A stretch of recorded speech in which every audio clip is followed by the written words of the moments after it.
જય અંબે. શું તમે જાણો છો માતાજીની પોષી પૂનમ એટલે કે મા અંબાનો પ્રાગટ્ય ઉત્સવ?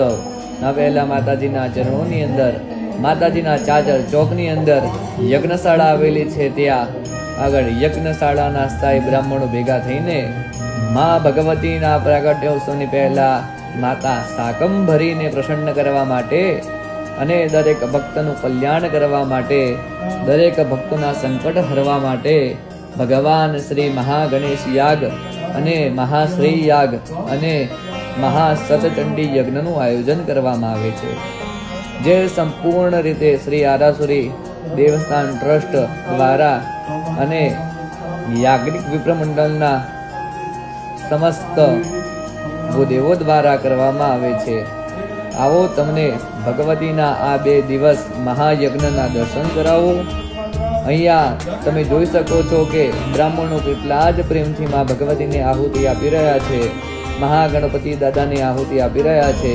અહીંયા જે સ્તોત્ર બોલવામાં આવે છે તેનું નામ છે ગણપતિ અથર્વશીર્ષ સ્તોત્ર. આ સ્તોત્ર થકી ભગવાન શ્રી ગણપતિ દાદાને લાડુની આહુતિ આપવામાં આવે છે. આ યજ્ઞ થકી દરેક ભક્તોનું કલ્યાણ થાય, દરેક ભક્તોના જીવનમાં આવનારા સંકટો દૂર થાય, દરેક ભક્તોના વિઘ્ન દૂર થાય, તે માટે મહાગણપતિ યાગ કરવામાં આવે છે.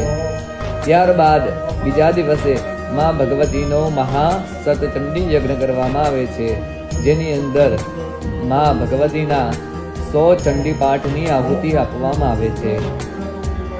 આ યજ્ઞ શુદ્ધ સાત્વિકતા અને પવિત્રતા જાળવીને અને વૈદિક પરંપરાથી કરવામાં આવે છે.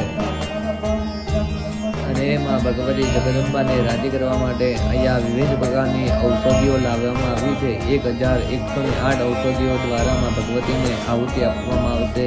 સાથે સાથે માતાજીને અંકુટ પણ ધરાવવામાં આવ્યો છે સુંદર મજાનો. આવી ઔષધિઓની આહુતિઓ મહાયજ્ઞોમાં જ થાય છે અને આ ઔષધિ થકી દરેક જીવનું કલ્યાણ થાય એવા જ ભાવ સાથે બ્રાહ્મણો આ યજ્ઞની અંદર આહુતિ આપે છે. આવો માતાજીને આપણે પણ પ્રાર્થના કરી, હે ભગવતી જગદંબા, આપ સૌ ભક્તોનું કલ્યાણ કરજો.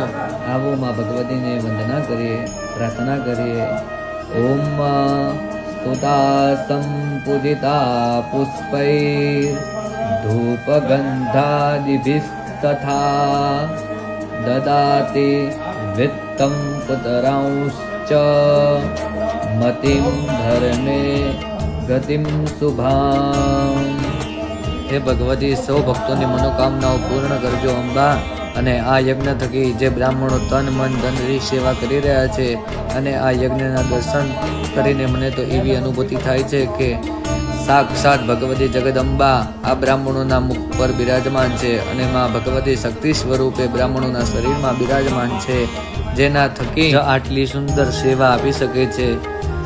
બોલો શ્રી અંબે માતા કી જય.